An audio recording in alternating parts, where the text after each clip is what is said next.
The Lakers face two major measuring stick games, taking on the reigning champion Thunder twice in 5 days starting tonight. Both teams led by MVP candidates that are on a tear.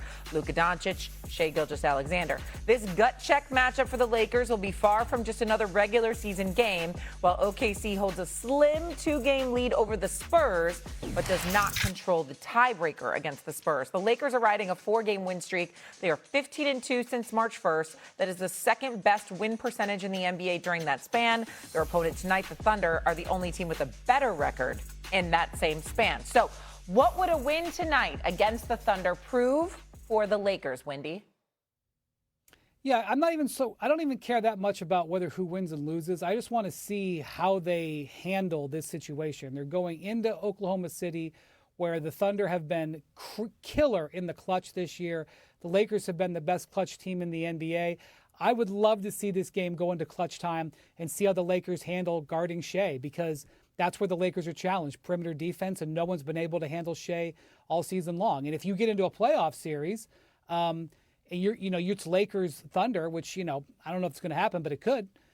That's where the rubber's going to meet the road. I want to see it. I want to see how, the Thunder, who are a great defensive team, handle the onslaught of how the Lakers have figured out how to deal with Luka, Reeves, and LeBron, and energize them and empower them, and how they're going to handle Luka, who's on a generational hot streak.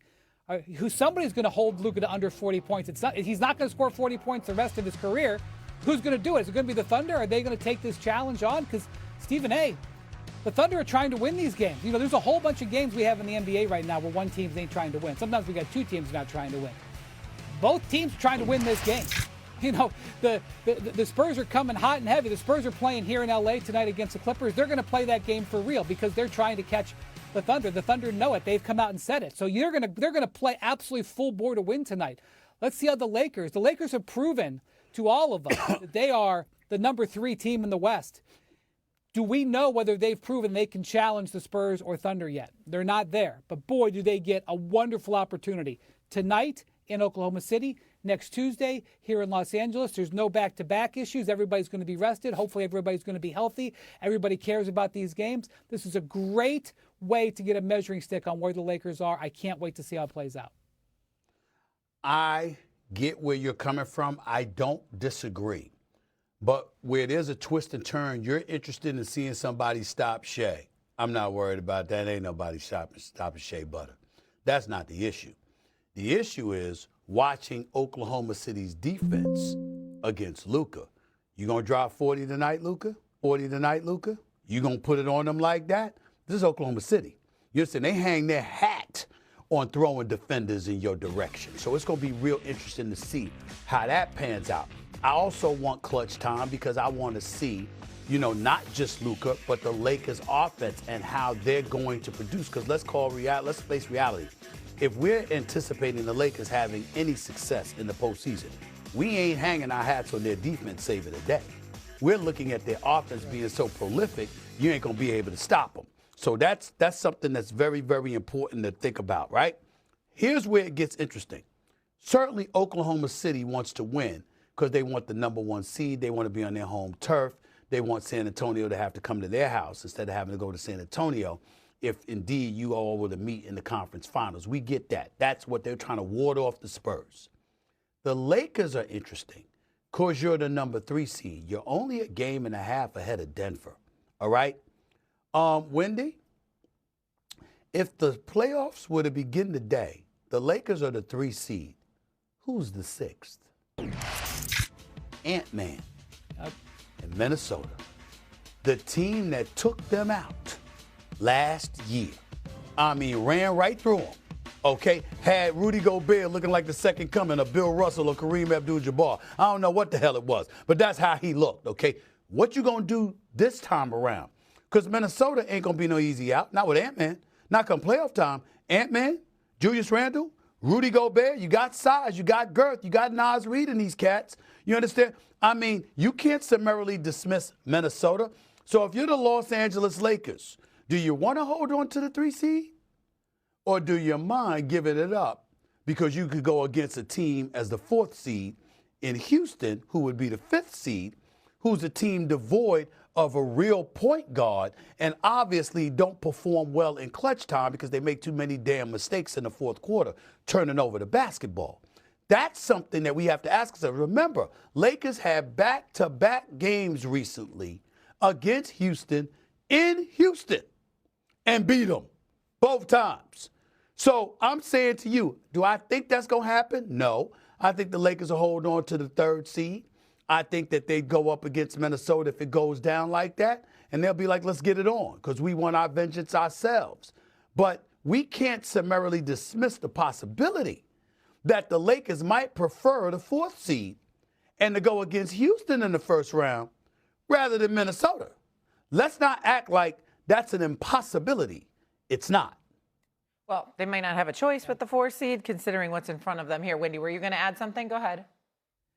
It's going to be very hard to predict who ends up with the 5 and the 6 because it's so tightly packed. But I will say that if I were the Lakers, I would agree. If I had to choose, I would choose Houston. I just don't know if it's going to be in their lap. Okay. Luka and the Lakers and SGA and the Thunder. The Lakers have been on the heater, especially in March. The Lakers won 15 games last month, which was their most wins in a single calendar month since March of 2000, when Shaquille O'Neal and late Kobe Bryant were leading the team. They went on to win their first of 3 straight NBA championships. Luka Doncic also had a historic month, dropping exactly 600 points, which was the 3rd most in a calendar month since the NBA-ABA merger in the 1976-1977 year, behind James Harden in 2019 and Michael Jordan in 1987. All right, we now welcome in our NBA reporter Tim McMahon to preview this Lakers-Thunder matchup later on tonight. And these two teams will face off twice in the next 6 days. So, Tim, how important are these two games to that MVP race? I mean, they are absolutely critical, not just to these two guys' cases, but also to Victor Wembanyama. You know, the Thunder had the best record in March. The Lakers second by just 1 win over the San Antonio Spurs. This thing is going to come down to the wire, and Luka Doncic has zoomed into the scene here with what he did in March, where 600 points, 100 assists in a month, a historic March. He has 2 chances against the Thunder to have a statement type of performance. Now, the thing about it is, if the Lakers do well enough to win one or both of these games, it helps the Spurs case. If San Antonio is the top overall seed, it's going to be awfully hard to vote against Victor Wembanyama. But there's no question that Luka, with the Lakers' success, with what he's been doing, has definitely put himself in this conversation. Yeah, that race is definitely heating up down the stretch of the season. Now, Tim, your podcast partner, Brian Windhorst, was on the halftime show of the Spurs game last night, and he had this to say about Wemby. Take a listen. I'm just saying that you can make a case that Victor should win Defensive Player of the Year, MVP, and Most Improved. I mean, I remember when I was a kid, when I would watch Shaquille O'Neal play, and I would not take my eye off of Shaq. I didn't care where he went. I'm just watching Shaq going up and down the court. This is what I do with him. I'm just watching number 1. Okay, so if you didn't hear that right, he said DPOY, MVP, and Most Improved. Tim, do you agree with your partner there? As usual, Wendy makes some good points, but, you know, he didn't shoot 100% from the floor. Defensive Player of the Year, hand that to him in a post-game ceremony once he plays his 65th game. That's the easiest vote on the ballot. MVP, Wembanyama absolutely has a case, and if you ask him politely, he will be happy to state it for you. He has a case. He's in the running. Okay. Most Improved Player? Come on, Wendy. Like, what are we doing here? To quote another podcast partner, Tim Bontemps. His numbers are up a little bit from last year, not significantly. He was going to be a first-team All-NBA player last year. Unfortunately, he had the blood clots. This he does not need to clutter his trophy case with a Most Improved Player award. He's going to win multiple MVPs, probably multiple Finals MVPs. A historic Hall Defensive Player of the Year awards is coming his way. Most Improved Player, we can talk about Jalen Durham. We can talk about Nickeil Alexander-Walker. Victor Wembanyama should not be in that conversation. That is ridiculous. Okay, so maybe a little bit of a stretch from Wendy on that one, at least according to Tim McMahon. Tim, thanks so much for joining us here.